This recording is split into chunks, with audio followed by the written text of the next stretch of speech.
convidado hoje aqui no Jornal 96 é o deputado federal Rogério Marinho, do PSDB do Rio Grande do Norte. Bom dia, Rogério. Bom dia, Diógenes, e ouvinte 96.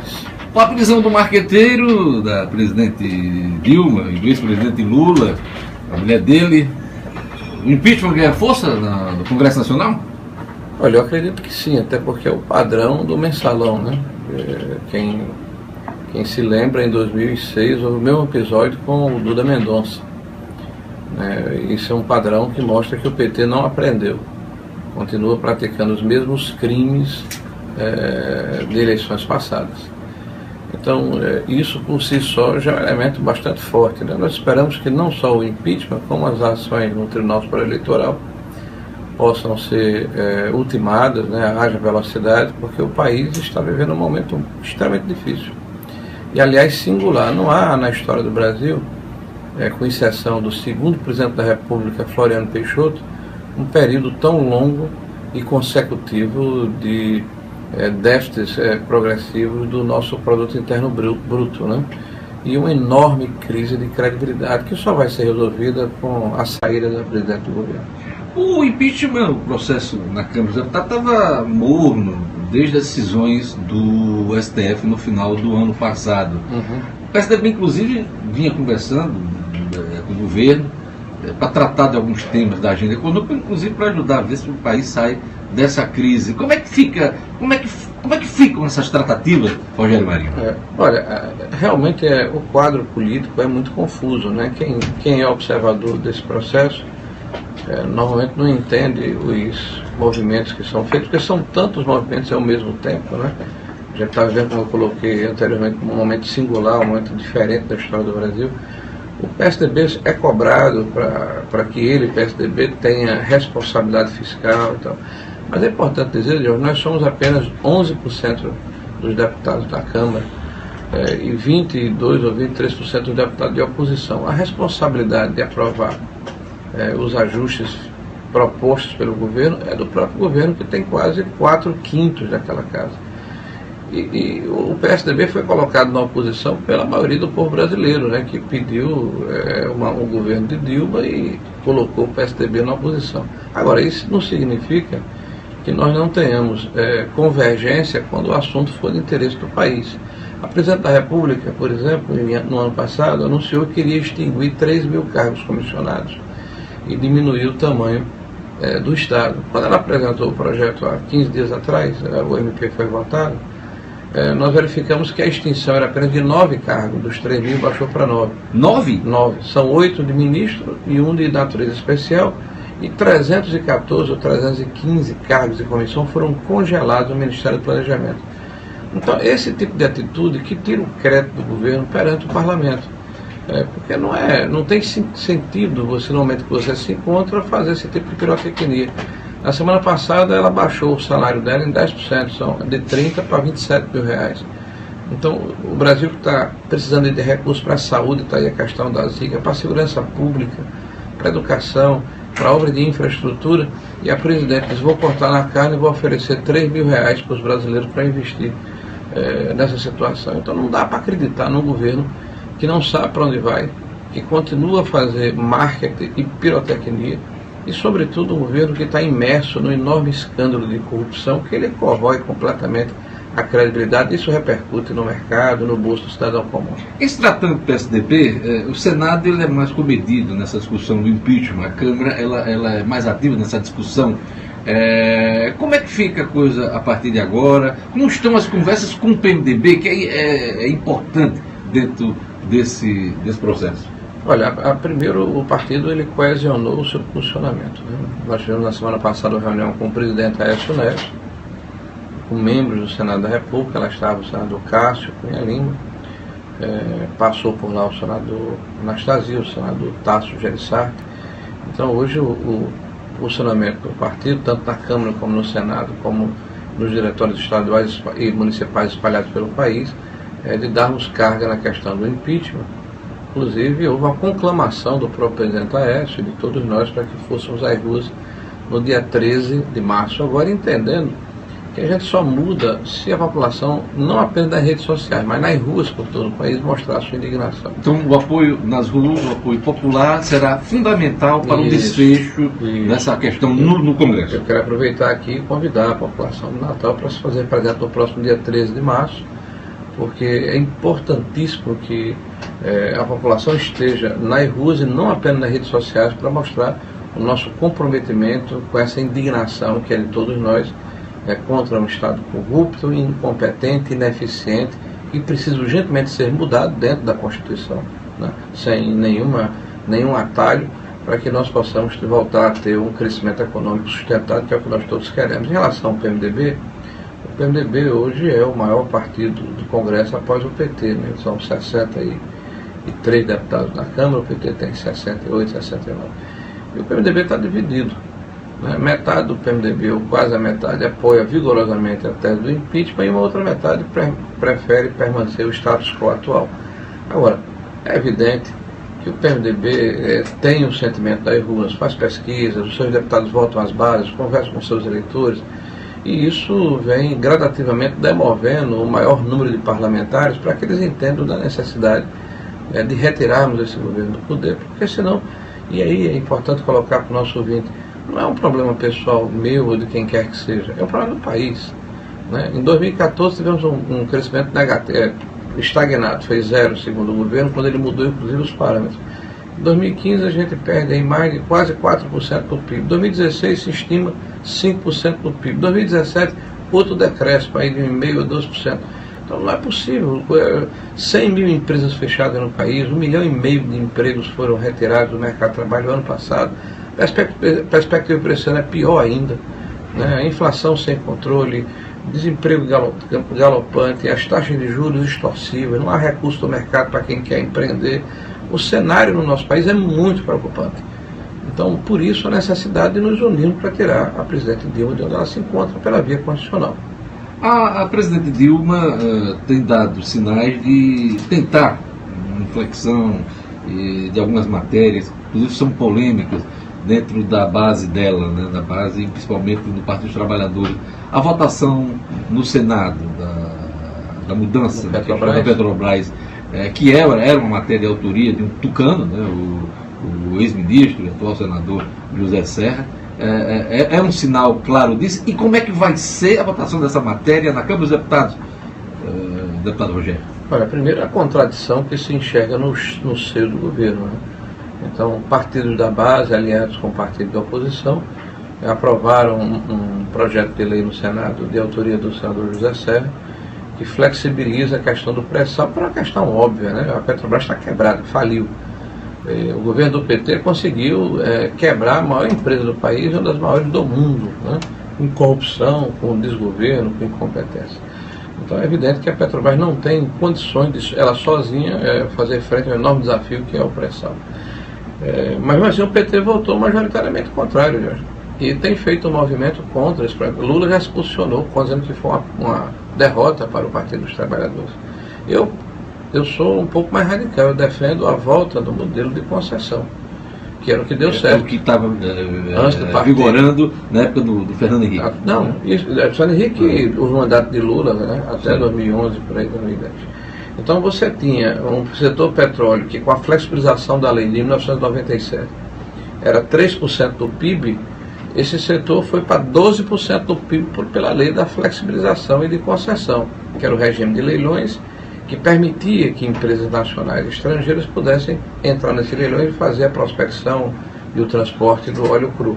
Então o Brasil alcançou autossuficiência, houve acréscimo de recursos, houve melhoria de tecnologia, o governo achou que teria um bilhete premiado com pré-sal, retrocedeu, criou o regime de maior intervenção da Petrobras. De partilha, exatamente. E a partir daí o setor de petróleo desceu a ladeira. As grandes empresas foram embora do Brasil porque pré-sal tem de óleo. Em Angola, tem na costa do Canadá, na costa da Europa, tem aqui no Golfo do México, tem no Canadá, enfim, tem em vários lugares do mundo. Então o capital vai para onde há ambiente negocial seguro. Então eu sou favorável à volta do regime anterior, que deu certo. É isso aí, então a discussão, tá? A matéria vai ser votada na Câmara dos Deputados a partir de agora, depois da votação no Senado. Reforma da Previdência. O presidente acena aí em encaminhar uma proposta nos próximos 2 meses, mas o partido dela já é contra, né? É mais um ponto que divide essa base da presidência. Olha, não dá para acreditar numa presidente da República que, para acalmar o mercado, lança uma medida como essa, que é a reforma da Previdência, tão importante para o país. O déficit está chegando a 80 bilhões por ano. É evidente que em algum momento essa conta não vai fechar, que é agora, não é daqui a 2 ou 3 anos não. Então o governo precisa fazer a reforma da Previdência assegurando direitos daqueles que já estão no mercado de trabalho. E essa reforma, de hoje não tem nenhum bicho de 7 cabeças. Ela pode ser feita ampliando a idade limite para aposentadoria e definindo que o setor público não continuará com esse privilégio em relação ao privado, né, do cidadão se aposentar no setor público pelo seu teto e o privado pelo teto de 10 salários mínimos. Né? Isso é uma distorção enorme. Retirar o pessoal da Seguridade Social dessa área de previdência e jogar lá na área de ação social, que é o caso do Bolsa Família, da aposentadoria rural, das pessoas que não contribuíram e recebem ajuste que recebem, mas não sobrecarregue a Previdência. Mas o governo lança o projeto e a própria base do governo, aliás, o Partido dos Trabalhadores é contra, porque o Partido dos Trabalhadores não está mais preocupado com o Brasil. Nunca esteve, agora muito menos. Está preocupado com o projeto de poder do PT. O governo precisa fazer reformas importantes, como a da Previdência, como a tributária, como a trabalhista, como a previdenciária. Ou fazemos isso ou o país não sai do buraco. Essa presidente está nos enganando. Ela não vai mandar. E se mandar, ela vai mandar sabendo que o seu próprio partido vai votar contrário. Qual é a condição de aprovar um projeto como esse se o próprio partido da presidente o contesta publicamente? Baixa popularidade, a oposição que todo governante tem, você tem aí os principais partidos da base dela discordando das principais propostas de ajuste e de reforma. A presidente está cada vez mais isolada, Rogério? Está sendo, inclusive, deixada de lado pelo seu próprio partido. Não participou agora do aniversário dos 36 anos, né? Não participou do programa eleitoral. Nós temos visto aí declarações de líderes importantes, como o presidente do partido e o próprio presidente Lula, atacando a sua política econômica, né? E pedindo a retomada daquele desastre que ocorreu em anos anteriores, como se nós não tivéssemos um amanhã, vamos gastar tudo agora, né? Que é o aumento de recursos para crédito consignado, aumento de recursos para o consumo de forma irresponsável, né? Enfim, aquela política que deu errado, que é a política nova matriz econômica que o governo federal implementou a partir de 2008, com Lula ainda. Então, eles entendem muito pouco de economia. Eu diria o seguinte, que vou fazer uma analogia rápida: a presidente da República e o PT são como se fossem pilotos de asa delta pilotando um Boeing computadorizado moderno. Então, não há chance de dar certo. Né? São incompetentes, irresponsáveis, aparelham a máquina pública e são corruptos. O deputado Rogério Marinho é relator de 2 matérias interessantes e importantes para o país. Ele é relator da comissão mista sobre a medida provisória para definir recursos para a educação infantil e também a nova Lei Pelé. Educação infantil, o que é que está previsto aí nesse projeto? O governo quer redefinir os critérios de distribuição de recursos para os alunos das creches, principalmente, da pré-escola, né? Hoje o governo repassa 50% dos recursos, quer retirar essa expressão, botar até 50% para pagar menos, né? O governo já investe tão pouco, né? Mas definir cálculo aluno qualidade, definir que tipo de estímulo é dado para as prefeituras para ter um programa de creche mais eficaz. E nós somos relator dessa comissão mista da medida provisória do governo federal e esperamos aperfeiçoar essa lei, né? Nós não podemos penalizar ainda mais estados e municípios. O segundo projeto, que é a questão da Lei Pelé, nós somos relator também numa comissão especial. Dia 7 de março, agora, estaremos em São Paulo, numa audiência pública a respeito do tema. No dia 14 estaremos no Rio de Janeiro, dia 21 estaremos em Porto Alegre, dia 28 estaremos em Salvador, na Bahia. Ao final desse período, já faz uns 3 ou 4 meses trabalhando, nós iremos reunir o acúmulo das experiências e propor uma nova lei geral do futebol, que hoje existe a Lei Pelé, que trata de todos os esportes. E aí, tratando da questão da formação dos atletas e a necessidade de termos uma maior segurança para o clube formador e para o atleta também, para os seus pais, permitir que os atletas estudem, né? Porque nem todo mundo vai ser jogador de futebol, né, ele precisa estar encaminhado na vida, desburocratizar o sistema de contratação, essa dualidade que existe entre a Lei Pelé e a CLT, modernizar o nosso futebol com prática de gestão mais eficaz, exemplo do que aconteceu no Profood, permitir inclusive que os possam se constituir como empresas com ações no mercado, na bolsa, como existe em quase todo o mundo, e aqui há uma dualidade entre entidades sem fim lucrativo e clube empresa, que não foi bem esclarecido pela lei. E um terceiro assunto, Diogo, se você me permite aqui rapidamente, claro, é a Base Nacional Comum Curricular, é o BNCC. Então nós estamos muito preocupados com esse processo, apresentamos 2 projetos de lei a respeito do assunto. O governo, pelo Plano Nacional de Educação, se propõe a implementar a partir de julho um novo currículo no ensino fundamental e médio do país, onde vai redefinir a questão da história, da matemática, da filosofia, da educação física, enfim, todas as matérias, com 60% de similaridade em todo o território nacional. A nossa preocupação é que o documento que o Ministério publicou é um documento que, ao invés de acenar para um avanço e um fortalecimento pedagógico, é um retrocesso completo. Primeiro, ele reescreve a história de um ângulo bolivariano. As revoluções inglesas e francesas, tão importantes para a nossa formação, são descartadas em função das revoluções bolivarianas da Venezuela, do Haiti, de Cuba, né? A formação do Estado moderno, que é o princípio dos gregos, dos romanos, é deixado de lado em função dos movimentos negros, dos quilombos. Então, nós vamos reescrever a história da pior maneira possível. Você vê, por exemplo, no português não se exige gramática nem literatura. Em matemática se trabalha contra a memorização. Na pré-escola e até o 2º ano do ensino fundamental, não se fala de forma eficaz na questão do letramento, da alfabetização desses alunos. Então, nós estamos extremamente preocupados com o documento que está sendo colocado. Entramos com um projeto de lei para impedir que esse BNCC seja implementado sem a discussão e votação dentro do Congresso Nacional. Eleições de 2016, para terminar, Rogério, nós estamos vivendo um momento aí de troca-troca partidário, até dia 18 de março, aí tem uma janela aí para quem quiser mudar de partido, quem tiver mandato. Como é que está a situação do PSDB? Lendo a crônica política, fala-se até em mudanças no comando do PSDB no Rio Grande do Norte. O seu grupo está ameaçado de manter o comando do PSDB? Não, e eu agradeço até a pergunta, Dione, porque a minha opinião, e sempre foi essa, era que o partido não é cartório, né? O partido precisa se renovar, se oxigenar, atrair quadros novos, crescer, ganhar envergadura. E por isso mesmo, em novembro do ano passado, em dezembro, eu tive conversas com vários deputados estaduais que poderiam mudar de partido. Eu sabia que haveria janela.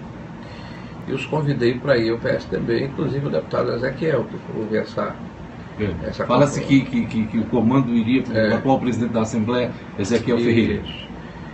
Então ele, em janeiro, descartou essa possibilidade, porque iria para o PSB, que não deu certo, voltou a colocar em tela. Eu informei a direção nacional, disse ao deputado Ezequiel que em maio de 2017 o atual diretório, que não é uma comissão provisória, é um diretório constituído, se exauria a sua cronologia, e que nós não teríamos nenhuma dificuldade de passar o comando para ele, dentro de um processo natural de alternância e de oxigenação partidária. Infelizmente, o deputado Ezequiel entendeu, conversando com o seu grupo, de que isso não era possível, que ele gostaria de vir já como presidente agora. Então, nessa condição, nós interrompemos as nossas conversações. Tá, mas o comando lá em Brasília, mas as conversas lá em Brasília. Tranquilo, nós temos 10 anos no partido, né, serviço prestado, todo o Rio Grande do Norte sabe do nosso posicionamento aqui, né, como nos comportamos nas eleições presidenciais. O partido agora, inclusive, vai ter 50 a 60 candidatos a prefeito, teve 9 da vez passada, quase 800 candidatos a vereador, teve 180 da vez passada. O partido cresceu muito, estamos recebendo agora a filiação do deputado Zé Dias, será agora na sexta-feira. Quinta-feira estaremos... Zé Dias, do PSDB.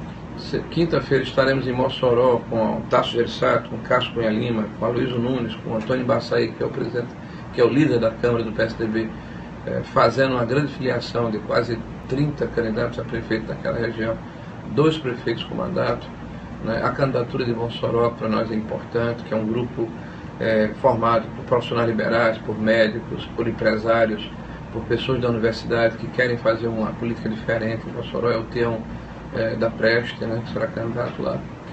Na sexta-feira, além da filiação do deputado Zé Dias, vamos filiar vários vereadores, vamos filiar vários candidatos a prefeito, inclusive o candidato a prefeito de Caicó, que é o seu amigo companheiro aí de profissão Batata, né, que é jornalista, rádio jornalista lá naquela cidade.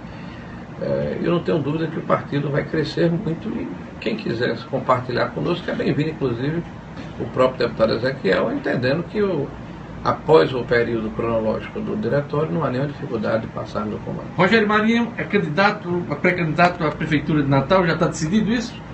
Olha, o partido nos fez essa solicitação, né? Então nós estamos aí fazendo um trabalho que começa agora, segunda-feira próxima, logo após esse período de filiações, onde já vamos começar a conversar com outros partidos, buscando uma convergência nesse sentido. Então o PSDB terá candidato e, a princípio, a pré-candidatura é a nossa. É isso aí. Eu queria agradecer a presença aqui no nosso programa do deputado federal Rogério Marinho, do PSDB. Rogério, muito obrigado. Obrigado a você, Diógenes, aos seus ouvintes, e uma boa semana a todos. Isso aí. Tenham todos um bom dia. O Jornal 96 vai ficando por aqui, hein?